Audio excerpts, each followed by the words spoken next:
ప్రతిపక్షం పైన బురద జల్లేటువంటి కార్యక్రమాలు చేస్తూ ఉన్నారు. ప్రతిపక్ష నాయకుల మీద, మా నాయకుడు జగన్మోహన్ రెడ్డి గారి మీద అనేక రకాల ఆరోపణలు, బురద జల్లేటువంటి కార్యక్రమాలు వారికి ఉన్నటువంటి పచ్చ మీడియా సహకారంతో చేస్తూ ఉన్నారు. మొన్నటికి మొన్న మహారాష్ట్ర ఎన్నిక జరిగింది. ఎంకి పెళ్లి సుబ్బి సావుకు వచ్చినట్టుగా మహారాష్ట్రలో కాంగ్రెస్ ఘోరంగా ఓడిపోయింది. అదాని డబ్బులు పంచినాడనేసి ఆరోపణలు చేస్తూ మహారాష్ట్ర కాంగ్రెస్ పార్టీ నాయకులు ఆరోపణలు చేస్తే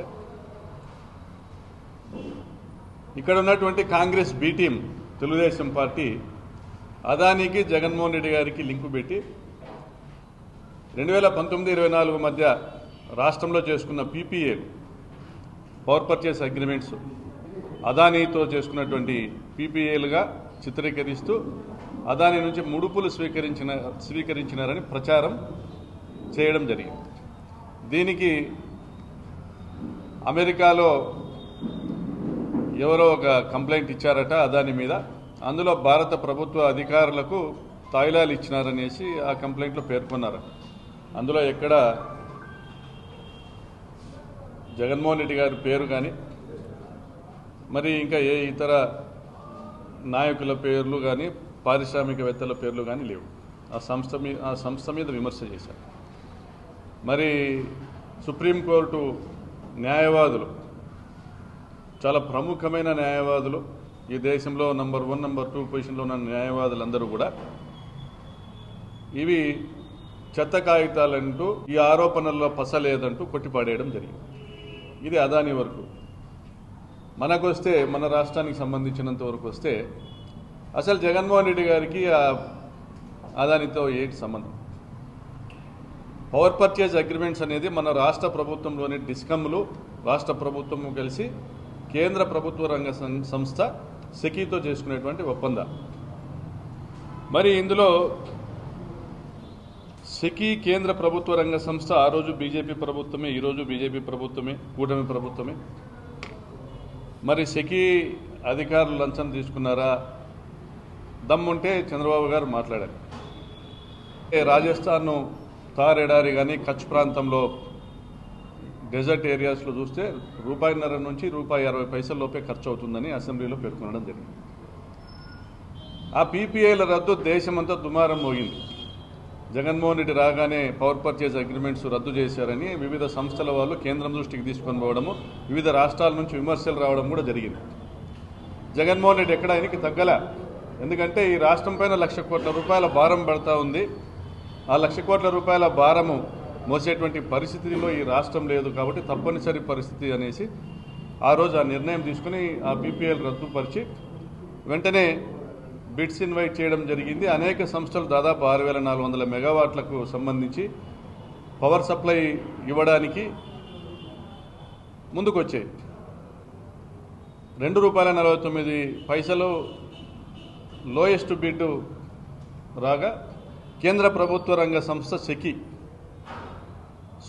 solar energy corporation of India, SECI వారు స్పందించి పాజిటివ్గా ఇంత పెద్ద ఎత్తున ఒక రాష్ట్రంలో రైతులకు ఉచిత కరెంట్ ఇవ్వాలి, రాబోయే 25 సంవత్సరాల్లో ఉచిత కరెంట్ ఇవ్వడానికి రెన్యూవబుల్ ఎనర్జీని మనం ఇక్కడే ప్రొడ్యూస్ చేసుకోవాలనేటువంటి ఒక తపనతో, తాపత్రయంతో జగన్మోహన్ రెడ్డి గారు అనేక సంస్థల్ని ఇన్వైట్ చేసి వాళ్ళ దగ్గర లోయెస్ట్ బిడ్ తీసుకోవడాన్ని, ఉచిత కరెంటును రైతులకు అందజేయడాన్ని కూడా స్వాగతిస్తూ, మెచ్చుకుంటూ సెకీ ఒక లేఖ రాసి మేము మీకు అండగా నిలబడతామనేసి వారు ఇంటర్ స్టేట్ ట్రాన్స్మిషన్ ఛార్జెస్, అంటే పవర్ను ఇతర రాష్ట్రాల నుంచి మనం ట్రాన్స్మిట్ చేసుకునే సమయంలో ఏదైతే ఛార్జెస్ సెకీ మన పైన వేస్తుందో ఆ ఛార్జెస్ను వేవ్ ఆఫ్ చేసి ₹2.49 ఆంధ్రప్రదేశ్ రాష్ట్రానికి పవర్ను సేల్ చేయడానికి వాళ్ళు ముందుకు రావడం జరిగింది. ఆ విధంగా పీపీఏ ఎంటర్ కావడం జరిగింది రాష్ట్ర ప్రభుత్వం. అంటే దాదాపుగా ₹1,10,000 కోట్ల ఆదా. అదేవిధంగా చంద్రబాబు నాయుడు గారి హయాంలో ఏదైతే దాదాపుగా ₹5.90 సోలారు, ₹4.80 విండ్ ఎనర్జీ ఏదైతే పర్చేజ్ చేస్తున్నారో వాటితో కంపేర్ చేసుకుంటే దాదాపుగా 87,500 కోట్ల రూపాయలు ఆదా, అంటే దాదాపుగా 2 లక్షల కోట్ల రూపాయల మేరకు సంపద సృష్టించినటువంటి ఘనత జగన్మోహన్ రెడ్డి గారు. మరి దీనికి ఎక్కడి నుంచి అప్లాడ్స్ వచ్చాయి? అప్రిసియేషన్ ఎక్కడుంది? ప్రజల నుంచి ఉందా? మేము ట్యాక్స్ పేయర్స్ మా పన్నులను జగన్ గారు సంక్షేమ పథకాలకు ఇస్తున్నారు అని చేసిన విమర్శకుల దగ్గర ఉందా? ఎందుకంటే వాస్తవాలు చెప్పడానికి మాకున్నది సాక్షి ఒక్కటే. కాబట్టి మేము చేసిన మంచిని, మా జగన్మోహన్ రెడ్డి గారు చేసిన మంచిని ఈ రాష్ట్రంలో 25 ఏళ్ల పాటు జరగబోయే నష్టాన్ని దాదాపుగా 1 లక్ష కోట్ల రూపాయల మేరకు అడ్డుకొని సెకీ ద్వారా మరి ఒక వేవర్ని సంపాదించి 1 లక్ష కోట్ల రూపాయల సంపద సృష్టించినటువంటి కార్యక్రమం చేసిన జగన్ గారికి అప్లాట్స్ లభించలే. అంటే ఒక ఆర్థిక క్రమశిక్షణ కలిగినటువంటి ఒక వ్యాపారవేత్త రాజకీయాలు లెక్కొచ్చి రాష్ట్ర ప్రజలకు ప్రతి రూపాయిని నేరుగా వారి ఖాతాల్లోకి చేర్చి పిల్ఫరేజెస్ లేకుండా, లంచాలకు అవినీతికి తావు లేకుండా రాష్ట్ర ఎకనామీని బూస్టప్ చేసి జీఎస్టీ రెవెన్యూను పెంచుతూ కోవిడ్ సమయంలో 70,000 కోట్ల రూపాయల పన్నుల రాబడి తగ్గినా కూడా రాష్ట్రాన్ని ముందుకు నడిపించిన ఘనత చెందినటువంటి ఒక ముఖ్యమంత్రిగా జగన్మోహన్ రెడ్డికి రావాల్సినటువంటి ఆ అప్లాడ్స్ రాలేదు, ఆ ప్రచారం లభించలే. ఒకవైపు చంద్రబాబు నాయుడు గారు ఎన్ని దుర్మార్గాలు చేసినా, ఎన్ని అవినీతి కార్యక్రమాలు కలాపాలు చేసినా ఆయనను ఆహా ఊహో అని పొగిడేటువంటి మీడియా యొక్క సపోర్ట్ వల్ల ఆయన ఏమీ చేయకపోయినా, ఆయన 14-19లో ఏమీ చేయకపోయినా, పోలవరం నిర్మాణం చేయలేకపోయినా, అమరావతి నిర్మాణం చేయలేకపోయినా, రాష్ట్రంలోని ప్రాజెక్టులు ఏమి కూడా ఒకటి మొదలుపెట్టి పూర్తి చేసింది లేకపోయినా,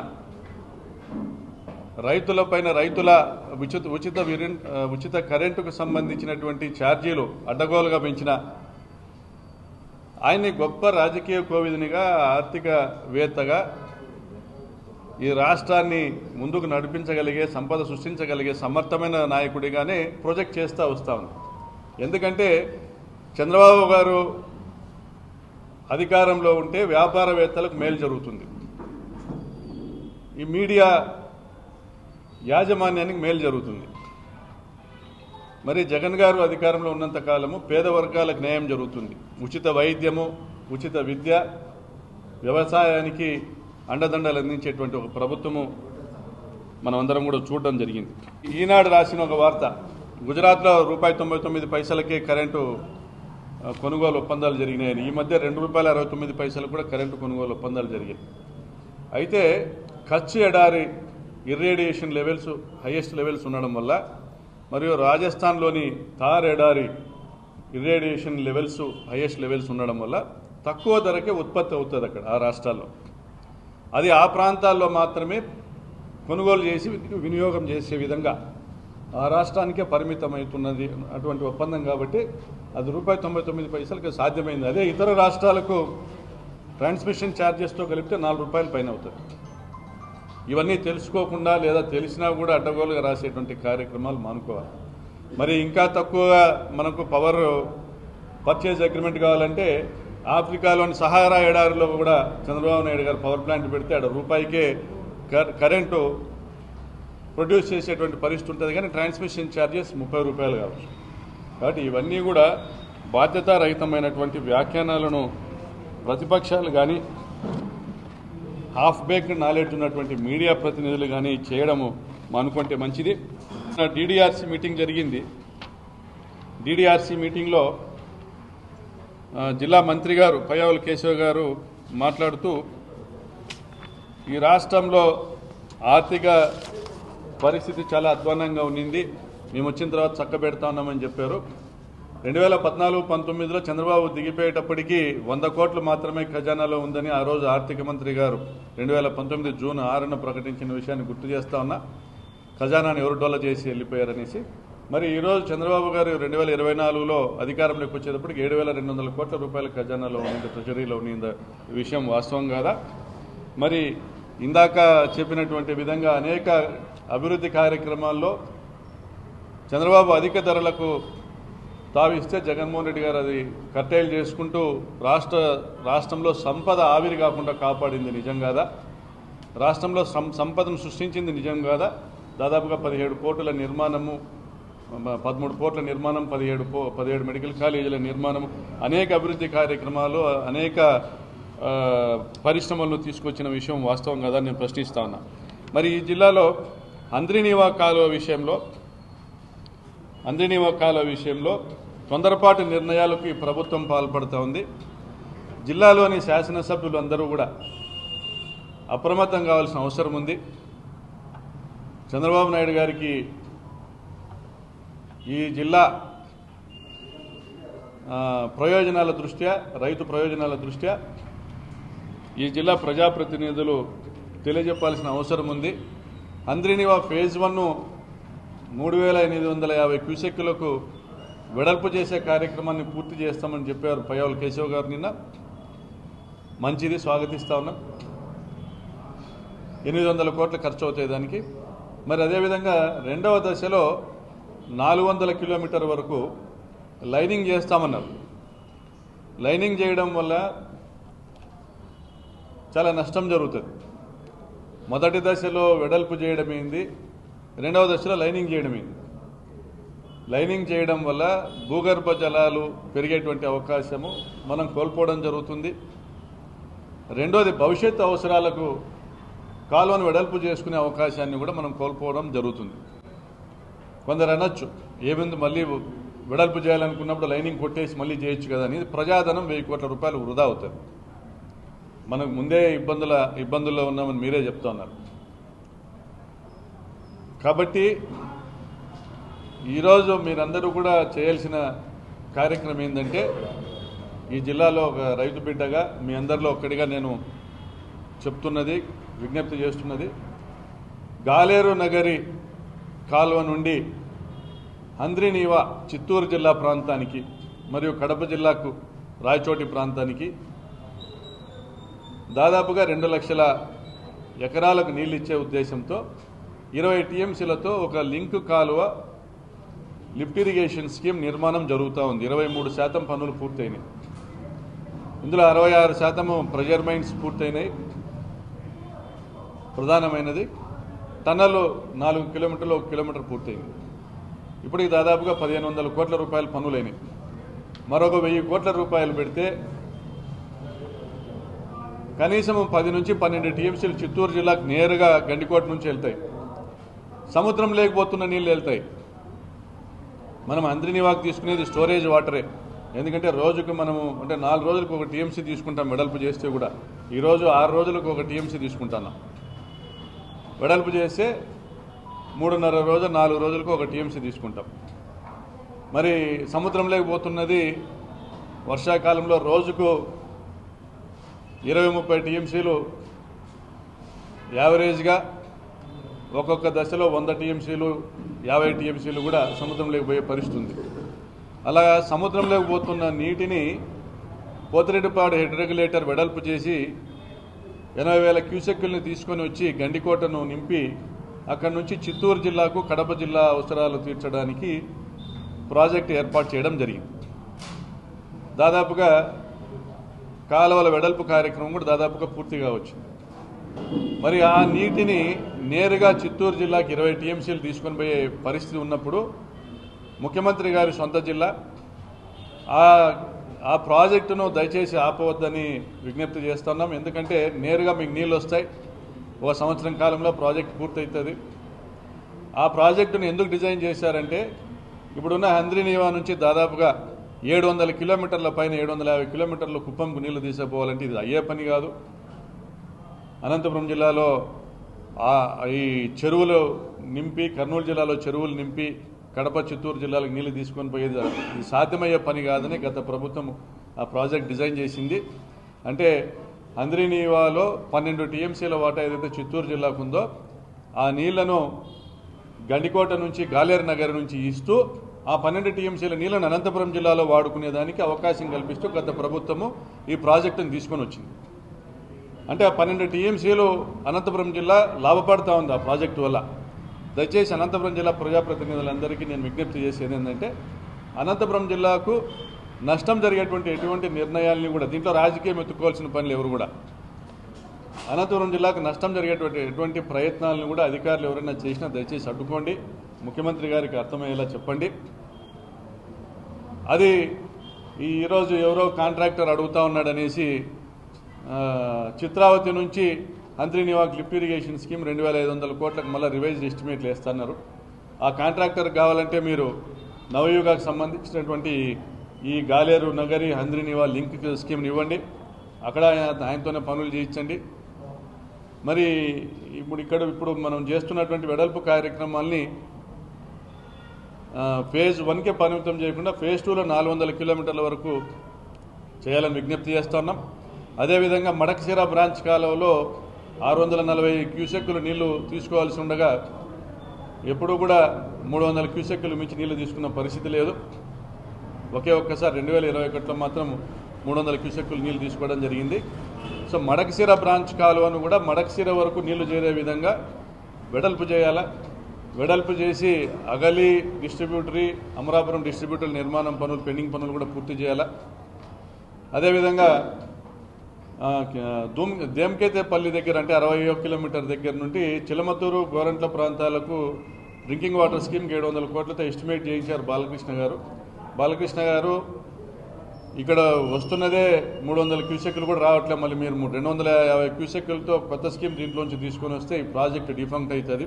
కాబట్టి దీన్ని 640 ప్లస్ 250 అంటే 900 క్యూసెక్కులకు వెడల్పు చేయండి. అదేవిధంగా పేరూరు డ్యాంకు జీవో ఉంది కాబట్టి 1 టీఎంసీ జీవో ఉంది కాబట్టి దీన్ని 1000 క్యూసెక్కులకు వెడల్పు చేసినా కూడా మీకు అయ్యేదంతా 500 కోట్ల మించి ఖర్చు కాదు. 500 కోట్ల రూపాయలతో మొత్తం మడకశిర బ్రాంచ్ కాలువ మొత్తం నిర్మాణం పెండింగ్ వర్క్స్తో సహా అంతా కూడా పూర్తవుతాయి.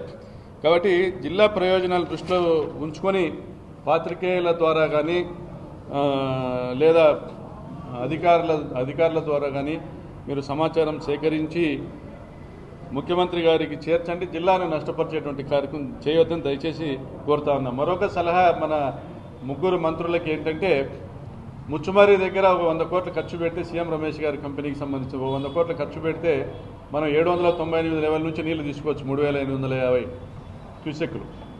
అవి మనము ఈరోజు 834 పై నుంచి తీసుకుంటా ఉన్నాం. అంటే దాదాపుగా మనము 35 అడుగుల కింద ఉన్న నీళ్ళని తీసుకోలేని పరిస్థితిలో ఉన్నాము. కాబట్టి ఇప్పుడు అంటే ముచ్చుమర్రి పని చేసినా కూడా మొత్తం పంపులు పనిచేయడంలో 810 నుంచి తీసుకుంటున్నాం. కాబట్టి అది కూడా పూర్తి చేయాలా. మొత్తము హంద్రీనివా మరియు హెచ్ఎల్సి మోడర్నైజేషను పనులకు దాదాపుగా ఒక 8000 కోట్లు ఖర్చు పెడితే ఈ జిల్లాలో 8000 కోట్లు ఖర్చు పెడితే ఈ జిల్లాలో ప్రస్తుతానికి సాగునీటి తాగునీటి ఎద్దడి ఉండదు. అయితే వాస్తవాలు మాట్లాడుకోవాలంటే ఈ 40 టీఎంసీల హంద్రీనివాలో మనం 6,02,500 ఎకరాల డిస్ట్రిబ్యూటరీలను పూర్తిగా పక్కకు పెట్టడం జరుగుతోంది. 40 టీఎంసీలు కేవలం డిస్ట్రిబ్యూటర్లకే కావాలా, చెరువులకు మరో 40 టీఎంసీలు కావాలా. 2019-20లో 320 రోజుల పాటు నీళ్ళని తీసుకొని వస్తే 40 టీఎంసీలు నీళ్ళు తెచ్చాం ఇప్పుడున్న కాలువ. దీన్ని 120 రోజులకే పరిమితం చేస్తే నీకు 20 టీఎంసీలు కూడా రావు. కాబట్టి దీన్ని వెడల్పు చేస్తే 3850కి వెడల్పు చేస్తే మనకు బహుశా 30 నుంచి 35 టీఎంసీలు వచ్చే అవకాశం ఉంటుంది 120 రోజుల్లో. అయితే మనకు 63 టీఎంసీలకు ప్రాజెక్టును వెడల్పు చేస్తామని చెప్తూ జీడిపల్లి నుంచి భైరవాంతిప్పర్ టెండర్లు పిలుచుకోవడం జరిగింది, జీడిపల్లి నుంచి అప్పర్ పెన్నార్ ప్రాజెక్టు టెండర్లు పిలుచుకోవడం జరిగింది. మరి దీని తర్వాత గాజులు తిన్న ప్రాజెక్టుకి కర్నూలు జిల్లాలో 3 టీఎంసీలు కేటాయించడం జరిగింది. అదేవిధంగా డోన్లో ఎత్తిపోతల పథకానికి 2 టీఎంసీలు కేటాయించడం జరిగింది. జీడిపల్లి అప్పర్ పెన్నార్, జీడిపల్లి బీటీపీకి కలిపి 7.5 టీఎంసీలు కేటాయించడం జరిగింది. సింగనమల లోకలైజేషన్కి 1 టీఎంసీ కేటాయించడం జరిగింది. 3 టీఎంసీలు పుట్టపర్తి లిఫ్ట్ ఇరిగేషన్ స్కీమ్కి కేటాయించడం జరిగింది. మరి దాదాపుగా 18 టీఎంసీలు అదనంగా ప్రాజెక్టు పరిమితి 40 టీఎంసీలు అయితే అదనంగా 18 టీఎంసీలకు ఇప్పటికే ప్రాజెక్టులు పనులు మొదలైనవి. మరి 58 టీఎంసీలు మనకి స్ట్రైట్ అవే కావాలా కేవలం చెరువులు నింపడానికి మరియు ఈ ప్రాజెక్టులకి. మళ్ళీ డిస్ట్రిబ్యూటరీల పనులు కూడా మొదలు పెడితే ఇంకో 40 టీఎంసీలు అంటే 98 టీఎంసీలు కావాలా. ఏ తర్వాత 100 టీఎంసీలు మనకు అవసరమైతే మనకు మీరు చేసే ఈ కార్యక్రమంలో 40 టీఎంసీలు మించి వచ్చే పరిస్థితి ఉండదు. లేదా 300 రోజులు ఇవ్వగలిగినా కూడా బాగా సర్ప్లస్ ఫ్లడ్ ఉన్న సీజన్స్లో 300 రోజులు ఇవ్వగలిగినా కూడా మనం 60 టీఎంసీలు కూడా ఇచ్చేటువంటి పరిస్థితి లేదు. కాబట్టి నా రిక్వెస్ట్, కొత్తగా ఏదైతే డిపిఆర్లు చేస్తూ ఉన్నారో వాటికంటే ముందు ప్రధానంగా అంద్రినీవా కాలువ 400 కిలోమీటర్ల వరకు వెడల్పు చేస్తూ, అదేవిధంగా మడకశిర బ్రాంచ్ కాలువను మొత్తానికి వెడల్పు చేసేటువంటి కార్యక్రమం చేయాలి. దీనికి అంతా కలిపి 2000 కోట్ల ఖర్చు అవుతుంది. హెచ్ఎల్సీ మోడర్నైజేషన్కు 1000 కోట్ల నిధులు కేటాయించమని ఆర్థిక మంత్రి గారిని విజ్ఞప్తి చేయమని కోరుతాను, ముఖ్యమంత్రి గారిని. కాబట్టి ఈ 3000 కోట్లను ప్రస్తుతం అనంతపురం జిల్లాకు మనం కేటాయించుకోగలిగితే, అదేవిధంగా 12 టీఎంసీలు చిత్తూరు జిల్లా వాటా ఏదైతే గాలేరు నగర్ నుంచి ఇస్తా ఉన్నారో దాన్ని జీవో తెచ్చుకోగలిగితే జిల్లాకు న్యాయం చేసిన వాళ్ళు అవుతారు. మీరు కనీసం ఈ 6 నెలల్లో చెప్పుకోదగ్గది ఏమీ చేయలేదు కాబట్టి ఈ పనైనా దయచేసి చేయమని కోరుతూ సెలవు తీసుకుంటాను. మరిన్ని వీడియోస్ కోసం ఛానల్ ని సబ్స్క్రైబ్ చేయండి. లేటెస్ట్ అప్డేట్స్ కోసం వాట్సాప్ ఛానల్ ని ఫాలో అవ్వండి. ఆ లింక్ డిస్క్రిప్షన్ లో ఉంది.